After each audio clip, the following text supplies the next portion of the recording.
الرحمن الرحيم. معانا مكتب اهو، اسانسير بيقف لحد عند الدور، مساحته 375 متر، في جزء يمين وجزء شمال. طيب ادي هنا اهو حمام، وده مطبخ.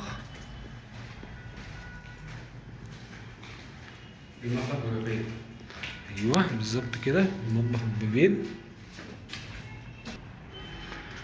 طيب معانا هنا الجزء دوت ممكن يتعمل غرفة كبيرة، غرفتين، تبقى غرفتين في بعض. ونيجي هنا هنلاقي في غرفة كبيرة تانية وفيها تكييف مع حمام اهي.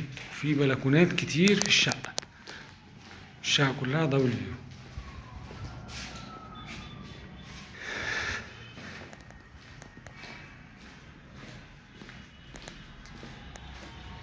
زي ما قلنا ده الحمام التاني غير الحمام اللي جنب المطبخ.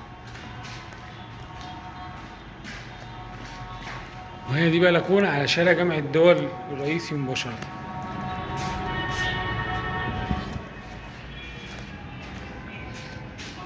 ده المطبخ اهو، وادي ريسبشن، وفي معاه بلكونة كبيرة جدا برضو على شارع جامعة الدول العربية.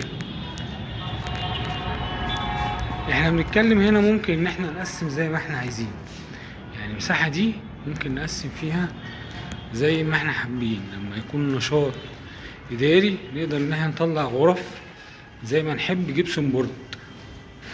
وده المدخل بتاع الشقة. وهنا ادي حمام. طبعا هو بس الشقة او المكتب محتاج شوية تنظيف وتوضيبات بسيطة.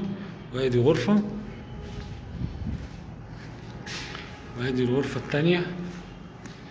الغرفة التالتة بقى غير الغرفتين المفتوحين، يبقى كده احنا بنتكلم في 5 غرف.